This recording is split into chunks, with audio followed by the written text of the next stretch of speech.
Olá, caríssimo telespectador da Rede Século XXI, muito obrigado pela sua audiência. Está começando agora mais um programa Luz da Vida. Estamos começando mais uma semana e no Dia do Senhor, a Providência nos presenteia com esta possibilidade de aprofundar o nosso conhecimento da fé católica apostólica romana. O programa de hoje está na linha de continuidade do programa anterior. Quem não assistiu ao programa anterior é convidado a acessar o portal da Rede Século XXI e ouvir aquilo que o Senhor, por nosso intermédio, nos falou em 30 minutos, 2 blocos de 15 minutos, o assunto da predestinação. 500 anos depois do começo do protestantismo, 31 de outubro de 1517, quando Martinho Lutero, o monge agostiniano da Igreja Católica, fixou suas 95 teses na cidade de Wittenberg, no sul de Berlim, iniciando assim o cisma do Ocidente, o grande cisma do Ocidente, a separação de muitos fiéis da Igreja Católica Apostólica Romana. Dentre esses, na Suíça, na cidade de Genebra, um francês que lá residia, chamado João Calvino, deu uma interpretação toda particular a essa questão da predestinação. Defendia ele que Deus predestina algumas pessoas para o inferno. Essa doutrina não é católica e o programa anterior foi inteiramente dedicado à introdução desse argumento. É um argumento complexo e precisamos investigar vários textos da Escritura para comprovar o equívoco de João Calvino e para consolidar a doutrina da Igreja, segundo a qual, a doutrina bíblica, segundo a qual Deus só predestina as pessoas para o céu. Predestinação é uma categoria bíblica. Predestinação, antes que viéssemos à existência, Deus já nos destina a algo e esse algo só pode ser o céu. Hoje nós vamos retomar a fundamentação bíblica dessa argumentação. No programa anterior, nós citamos alguns textos da Escritura para mostrar as premissas que são importantes para nós compreendermos a predestinação. A ideia da providência divina, do cuidado de Deus por todas as criaturas, particularmente pelo homem, e falamos também que não existe o acaso. As coisas não acontecem porque têm que acontecer, porque já estavam escritas nas estrelas, como se costuma dizer na linguagem popular. Absolutamente não existe o acaso, existe sim a providência de Deus. E é sobre esse assunto, para provar que não existe o acaso, que vamos ver agora o livro do profeta Isaías, capítulo 14, versículos 24 e de 26 a 27. Prestem atenção, marquem na Bíblia de vocês, para que não paire dúvida que a ideia do acaso, a ideia de que as coisas acontecem porque tinham de acontecer, que não há uma explicação cabível, ela não é bíblica.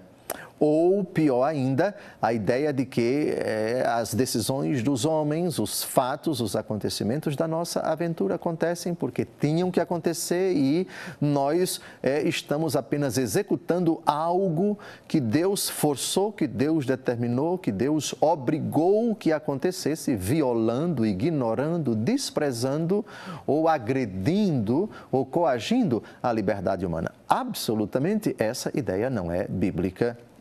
Vamos ao texto. Jurou o Senhor dos Exércitos, por certo, será feito como eu decidi, e o que resolvi se cumprirá. Eis a decisão tomada para toda a terra. É assim que eu estendo a mão sobre todas as nações. O Senhor dos Exércitos decidiu. Quem mudará sua sentença? Sua mão está estendida. Quem o fará retirá-la? O texto não deixa dúvidas. A vontade do Senhor na aventura humana, na história das criaturas, vai se cumprir. Sua mão estendida evoca a ideia de que a vontade do Senhor se cumprirá. É lógico que isso não pode se aplicar em absoluto quando se trata da decisão do homem que ofende a vontade de Deus, que agride a vontade de Deus. E aqui nós entramos no mistério. Se a vontade de Deus se cumpre sempre na aventura humana, como conceber o pecado? O apóstolo Paulo, ainda não tratamos dos argumentos do Novo Testamento, nas palavras de Jesus, no ensinamento dos apóstolos, a questão da relação entre a providência de Deus e a decisão do homem. Quando o homem peca, não é que a vontade de Deus se cumpriu absolutamente, todavia o respeito de Deus à liberdade do homem, mesmo quando ele peca, não significa dizer que naquela hora o mal que foi cometido, o mal moral que foi cometido, Deus quis, cumpriu-se a vontade de Deus, cumpriu-se o plano de Deus, absolutamente.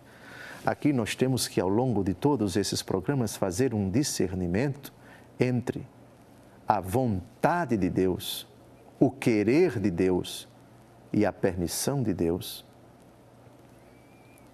Quando aquilo que acontece na história dos homens corresponde à vontade de Deus, Deus quer. Quando, ao invés, a decisão do homem ofende a Deus, Deus permite. Todavia, querendo ou permitindo, a vontade de Deus vai se cumprir sempre. Porque nada nem ninguém pode impedir que o plano eterno de Deus se cumpra na história. Em Romanos capítulo 8, versículo 28, o texto que eu prometi citar, Deus coopera em tudo para o bem daqueles que o amam.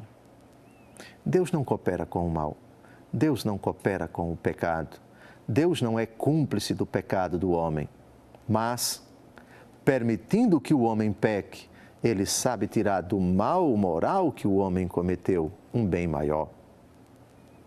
Pensemos, por exemplo, na decisão de Judas Iscariotes de trair nosso Senhor, no propósito mancomunado dos adversários de Jesus de maquinar, de tramar a morte de nosso Senhor. É claro que ao fazer isto, é claro que o ódio, que a inveja, que a raiva dos adversários de Jesus não corresponderam jamais à vontade de Deus. Não é a vontade de Deus que se peque, que se odeie, que se pratique o mal, que se prejudique o ser humano. O mal moral é sempre uma decisão absoluta, única, soberana, exclusiva da criatura e Deus não tem nada a ver com isso. Permanecerá sempre um mistério, porque ao decidir praticar o mal, Deus permite à criatura que o faça. Permanecerá, portanto, também sempre um mistério a parábola do filho pródigo, quando o filho se dirige ao pai e diz: dá-me a parte da herança que me cabe. O filho está decidido a partir da casa do pai. Na parábola, o pai não dirige uma única palavra ao filho. Não tenta dissuadi-lo. O silêncio do pai, que não tenta impedir o filho. Aliás, que não dirige uma única palavra ao filho, respeitando assim a supremacia do seu filho, é decisão dele e eu respeito. Claro que o pai não quer que o filho vá para longe. O pai já sabe que o filho vai estragar toda a sua fortuna numa vida devassa. É claro que o pai já sabe, porque o pai aqui simboliza Deus, que o filho vai fazer uma aventura tresloucada e chegará a passar fome e vai, para não morrer de fome, trabalhar numa pocilga a serviço do dono da pocilga, que é símbolo do demônio. desejará comer o alimento dos porcos e ninguém vai dar esse alimento, está quase morrendo de inanição.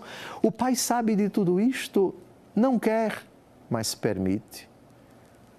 Permite na expectativa de que o filho caia em si, volte atrás, arrependido, e peça humildemente perdão ao pai. Se o pai já sabia do mal que o filho ia fazer, também já sabia do arrependimento do filho. Caríssimos, Deus Todo-Poderoso não é o autor do mal.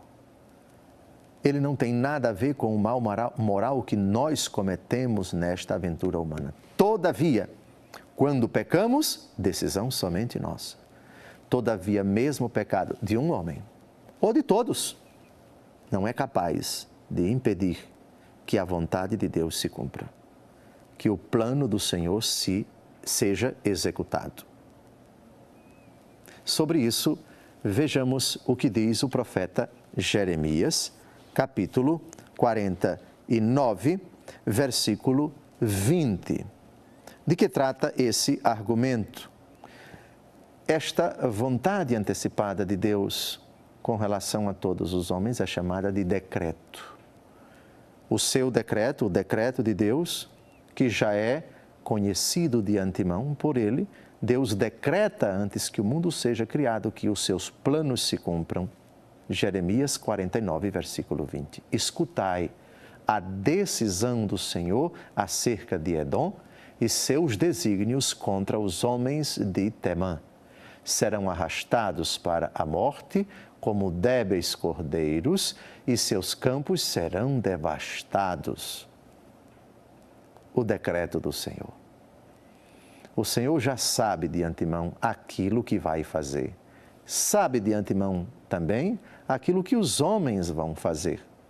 Todavia, mesmo que os homens façam o que lhe ofende, o que lhe desagrada, o pecado, essencialmente falando, apesar disso, e eu diria, levando em conta isso, não com concordância, não com anuência, não com aplauso, não com legitimação, mas no seu plano misterioso, até do mal moral que nós cometemos, Deus é capaz de tirar um bem maior e de inserir o pecado, do qual ele não tem nada a ver, como elemento que concorre para que a vontade de Deus se cumpra. Deus não quis que Judas traísse Jesus, permitiu que ele o fizesse. Apesar disso, o pecado de Judas, que não foi querido por Deus, foi instrumento para o bem maior, a ressurreição de Jesus. No próximo bloco, retomaremos esse argumento. Até lá.